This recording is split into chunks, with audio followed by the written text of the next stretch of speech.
நேயர்களே, இன்றைக்கு உலகின் வலிமையான ஒரு முதலீட்டு சாதனம், ஒரு மெட்டீரியல், ஒரு பவர்ஃபுல் காயின் அப்படின்ட்டு பார்த்தா அது அமெரிக்க டாலர் தான். நான் இங்க அமர்ந்திருக்கிற நேரத்துல ஒரு யுஎஸ் டாலருக்கு இந்திய மதிப்பு ரூ. 90. நாம ரூ. 90 கொடுத்தா அவங்க ஒரு டாலர் கொடுப்பாங்க. அந்த அளவிற்கு இது வலிமையாக இருக்கிறது. இந்தியாவுடைய மதிப்பீட்டுக்கு எதிராக மட்டுமில்லை, உலக அளவில் இந்த டிரான்சாக்ஷன், எல்லா விதமான பரிவர்த்தனைகள், மாறுதல்கள், மாற்றங்கள் எல்லாம் அமெரிக்க டாலர்ல தான் நடக்கும். ஒருவன்ட்டு டாலர் இருந்தால் பெரியவன். இப்ப ஏன் மத்திய கிழக்குல கூட அவங்க யுனைடெட் அரபு எமிரேட்ஸ், சவுதியோடு நெருக்கமாக இருக்கிறார்கள் என்று சொன்னா, ஆயுத விற்பனையை தாண்டி ஒரு நாளைக்கு பல பில்லியன் கணக்கில், மில்லியன் கணக்கில், 10 மில்லியன், 20 மில்லியன், 30 மில்லியன் என்ற கணக்குல கம்ப்ளீட்டா வேர்ல்டு ஃபுல்லா அவங்க கச்சா எண்ணெய்கள் ஏற்றுமதி நடக்குது. அது முழுக்க முழுக்க அந்த டிரான்சாக்ஷன் ஒன்லி யூஎஸ் டாலர் தான். அப்ப அங்க விற்பனை ஆகிற ஒவ்வொரு லிட்டருக்கும், ஒவ்வொரு பீப்பாய்க்கும் அமெரிக்காவினுடைய வருமானம் கிரெடிட் ஆகிட்டே இருக்கும். எப்படி ஆகும்? டிமாண்ட் கூடும். அப்ப டிமாண்ட் கூடுகிற போது அமெரிக்க டாலருக்கான தேவை அதிகரிக்கும். அமெரிக்காவினுடைய பணத்தின் மதிப்பு கூடும். அப்ப யுஎஸ் அவர்களுடைய மதிப்பை வைத்து உலகத்தை தங்களுடைய நிலைக்களமாக அவர்கள் ஆட்டிக்கொள்வார்கள்.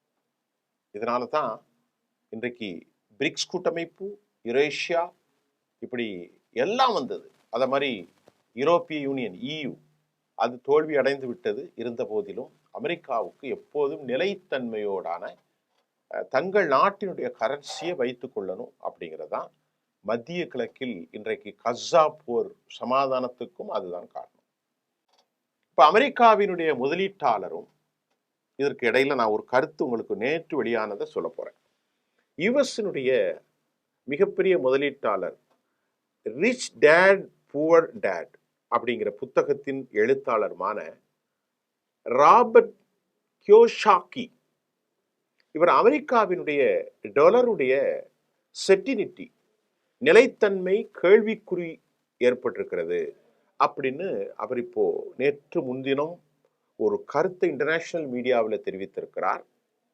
அது பெரிய பரபரப்பு ஏற்படுத்தியிருக்கிறது. பிரிக்ஸ் கூட்டமைப்பு தங்கத்தை அடிப்படையாக கொண்ட ஒரு புதிய நாணயத்தை உருவாக்கும் முயற்சிகளை தீவிரப்படுத்த இருப்பதாக கூறும் அவர் என்ன சொல்றாருன்னா, கூறும் நிலையில் தற்போது அதீத இன்ஃப்ளேஷன் குறித்து புதிய எச்சரிக்கை, அதாவது பணவீக்கம், இன்ஃப்ளேஷன், இது அவருடைய கருத்து. அமெரிக்காவினுடைய டாலருடைய நிலைத்தன்மை இல்லாதது ஏன் என்பதை குறித்து தான் ராபர்ட் கியோசாக்கியின் இந்த கருத்து ரொம்ப பரபரப்பு. இரண்டாவது, அவர் என்ன சொல்றாருன்னா, ரஷ்ய அதிபர் விளாடிமிர் புட்டின் இந்திய பிரதமர் நரேந்திர மோடியை சந்தித்த நிலையில ராபர்ட் கியோசாக்கியின் இந்த கருத்து வெளியாகி இருக்கிறது. பிரிக்ஸ் கூட்டமைப்பு அவர் என்ன சொல்றாரு, அமெரிக்க டாலருக்கு எதிராக குட் பை என தனது எக்ஸ் சமூக வலைத்தளத்தில் கியோசாக்கி தெரிவித்திருக்கிறார். ராபர்ட் கியோசாக்கி என்ன சொல்றாருன்னா, நீங்க பாருங்க, பிரிக்ஸ் நாடுகளான பிரேசில், ரஷ்யா, இந்தியா, சீனா, தென்னாப்பிரிக்கா, இது தி யூனிட் எனப்படும் தங்க நாணயத்தை அறிவித்திருக்கிறார்கள். அமெரிக்க டாலருக்கு குட் பை, சோழி முடிஞ்சது, விழிப்போடு இருங்கள் என கூறியுள்ளார். அமெரிக்க டாலர்களை சேமிப்பவர்கள் மிகப்பெரிய இழப்பை வருங்காலத்தில் சந்திப்பார்கள் என நான் கணித்திருக்கிறேன் என்கின்றார் ராபர்ட் கியோசாக்கி. உங்களிடம் அமெரிக்க டாலர் இருந்தால் அது ஒரு அதிதீவிரமான பணவீக்கத்துக்கு உங்களை அழித்து விடலாம். கவனமா இருங்க, யுஎஸ் டாலர் நீங்க வைக்காதீர்கள், வருங்காலத்துக்கு ஆபத்துங்கிறாரு ராபர்ட் கியோசாக்கி. அவர் ஒரு முதலீட்டாளர் தான். மீண்டும் அவர் என்ன சொல்றாருன்னா, அப்படி நீங்கள் முதலீடு செய்திருந்தால் தங்கத்துல பண்ணுங்க, வெள்ளியில பண்ணுங்க, பிட்காயின்ல பண்ணுங்க என்றும் கிரிப்டோ கரன்சியை பத்தி சொல்றார். இது எனது வழிகாட்டுதல், எச்சரிக்கையாக இருங்கள் என அவர் தெரிவித்திருக்கிறார். பலமுறை தங்கம், வெள்ளி, பிட்காயின் மற்றும் எத்தீரியம், ஈத்தர் என்று சொல்லக்கூடிய எத்தீரியம், அது ஒரு பிட்காயின் தான். கிரிப்டோ கரன்சில பிட்காயின் மாதிரி எத்தீரியம், அது ரொம்ப நல்லா போன்றவற்றில் முதலீடு செய்யுங்கள் என ராபர்ட் கியோசகி இன்னைக்கு இல்லைங்க பலமுறை கூறியிருக்கிறார். பெரிய ஆளவர். அண்மையில் வெள்ளியை குறித்து பேசும்போது சிறந்த மற்றும் பாதுகாப்பான முதலீட்டு தேர்வு என அவர் சில்வர் குறித்து பேசினார். அதுவும் ரொம்ப குறிப்பிடத்தக்கதான். அமெரிக்க டாலருக்கு மாற்றாக ஒரு புதிய நாணயம் தொடர்பான வதந்திகள் கடந்த 2 வருஷமா மீண்டும் மீண்டும் வெளிவந்திருக்கிற நிலையில்தான் தற்போது இவருடைய கருத்து ஒரு பெரிய இம்பாக்டை ஏற்படுத்துகிறது, சிந்தனை ஏற்படுத்துகிறது உலகம் முழுவதும். இருப்பினும் பிரிக்ஸ் நாடுகளின் தரப்பில் இதுவரை எந்த ஒரு அபிஷியல் அனௌன்ஸ்மெண்ட்டும் வெளியாகவில்லை என்பது உண்மை. இப்ப இதுக்கிடையில தங்கம் விலை ஒரு சவரன் 1.25 லட்சமா உலக தங்க கவுன்சில் வெளியிட்ட மேஜர் வார்னிங்கு ஒரு பக்கம் போயிட்டு இருக்கு. அது அல்லாமல்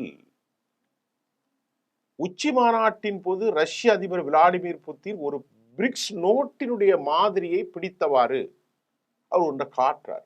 படம் பிடிக்கப்பட்ட நிகழ்வு, இந்த ஸ்பெகுலேஷன், இந்த ஊகங்களுக்கு யாரு கியோசகி, ராபர்ட் கியோசகியின் இந்த ஊகங்களுக்கு ரொம்ப வலு சேர்க்கிற வண்ணம் இருக்கிறது. ஆனால் அந்த புதிய நாணயத்தை வெளியிடும் உடனடி நோக்கம் குழுவிற்கு இல்லை என இன்டர்நேஷனல், அதாவது இந்த அமைப்பின் மூத்த அதிகாரிகள் தெளிவுபடுத்தி இருக்கிறார்கள்.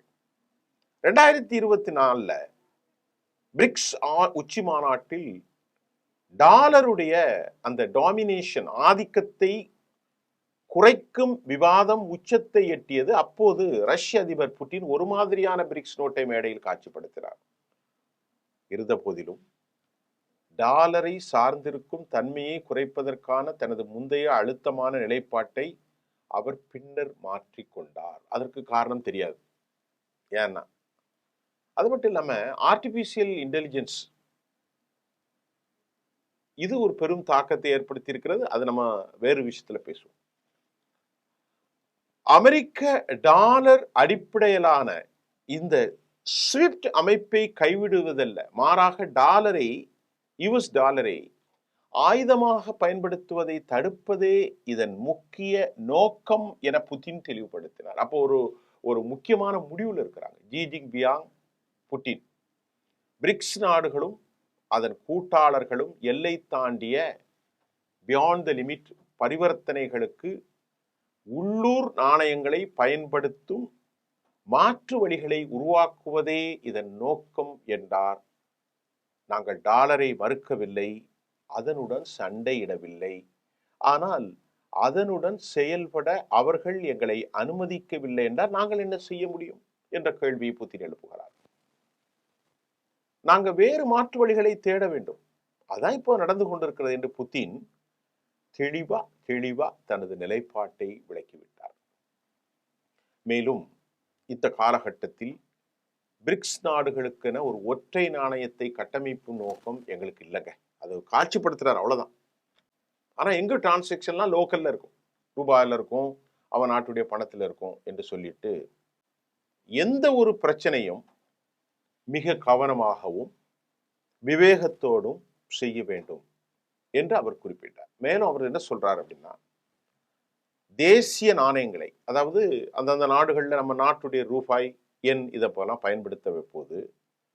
பயன்படுத்த வேண்டும் என்று குறிப்பிட்ட நேரத்தில் பிரிக்ஸ் புதிய மேம்பாட்டு வங்கியின் விரிவான திறனை பயன்படுத்தி கொள்ள வேண்டும் என்றும் அவர் வலியுறுத்தினார். புட்டின் இப்ப மோடி இந்தியாவுக்கு அவங்க வந்தது புட்டினுடைய சந்திரிப்பு நிலையில பிரிக்ஸ் நாணயம் தொடர்பான ராபர்ட் கியோசகியின் இந்த பதிவு ரொம்ப ரொம்ப மிக முக்கியமாக அது கவனிக்கப்படுகிறது. அது மட்டும் இல்லாம இந்த கருத்துக்கள் எந்த விதமான இம்பாக்ட் ஆஃப் இன்டர்நேஷனல் மார்க்கெட் அப்படிங்கிறது நம்ம சொல்ல முடியாது. இருந்த போதிலும் உலகத்துல அமெரிக்க டாலர்கள்ல இன்வெஸ்ட் பண்ணக்கூடியதான் ராபர்ட் கியோசகி. இன்டர்நேஷனல் லெவல்ல சீனா, இந்தியா, பிரேசில், மத்திய கிழக்கு நாடுகள், யூரோப்பிய யூனியன், ஜப்பான், கொரியா, பெரும் நாடுகள் எல்லாம் இருக்கிறார்கள். ஜெர்மனி, துருக்கி, சவுதி அரேபியா, யுனைடெட் அரபு எமிரேட்ஸ், இப்படி பெரும் பெரும் கத்தர் போன்ற நாடுகள்லாம். இந்த பரிவர்த்தனைகளை எல்லாம் அமெரிக்கா வைத்து கொண்டுதான் அவர்கள் எல்லோரையும் அழுத்தம் கொடுக்கிறார்கள். உக்ரைன் விவகாரத்திலும் அவர்களுக்கு இப்பொழுது சற்று சிக்கல். இந்த குரல்கள் ஏன் எழுகிறது? அமெரிக்க டாலருடைய நிலைத்தன்மை குறைந்து விட்டால் அமெரிக்காவுக்கு மதிப்பு போயிடும். கதை முடிஞ்சுது. அப்ப மதிப்பு போயிட்டு அவன் நாட்டில் இருக்கக்கூடிய மேலாதிக்கம் காலியாகுவதற்குத்தான் ஜி ஜின்பியானும் தற்போது பிரிக்ஸ் நாட்டின் கூட்டமைப்பில் அவர்கள் புட்டினும் இணைந்திருப்பது. உலகில பாதி மக்கள் தொகை கொண்ட தேசம் ரஷ்யா, அதாவது உலகின் பாதி மக்கள் தொகை கொண்ட தேசம்தான். கிட்டத்தட்ட இந்தியாவும் சீனாவும் அல்ல ரஷ்யாவும் இணைய போறாங்க. ரஷ்யா 1991 சோவியத் ரஷ்யா, அது இப்பொழுது பல நாடுகளாக பிரிந்திருக்கிறது. அதில் குரேஷியா மிக முக்கியமான ஒரு டீல். அதுலேயும் இந்தியா உள்ள போக போகுது. அந்த கருத்தும் போயிட்டு இருக்கு. இன்னைக்கு அமெரிக்கா பதட்ட நிலை அடைந்திருப்பதை ராபர்ட் கியோசகியின் கருத்தை நாம மறுக்க முடியாது. ஆனா நீங்க இன்வெஸ்ட்மெண்ட் பண்ணும்போது கிரிப்டோ கரன்சியில பண்ணலாம்.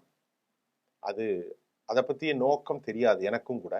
ஆனா அதுல எத்தீரியம்னு ஒன்று இருக்கு. அது நல்ல ஒரு ஒரு ஒரு சந்தைப்படுத்துறது. கீழே விழுந்தாலும் மேலே வந்துடும்.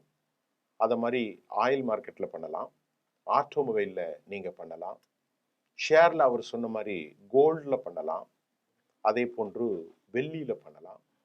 டாலர்கள் ஆபத்து என்று ராபர்ட் கியோசகியின் கருத்தை நான் உங்களுக்கு பதிவு செய்கிறேன். மீண்டும் சர்வதேச செய்திகளோடு அடுத்த முறை சந்திக்கிறேன்.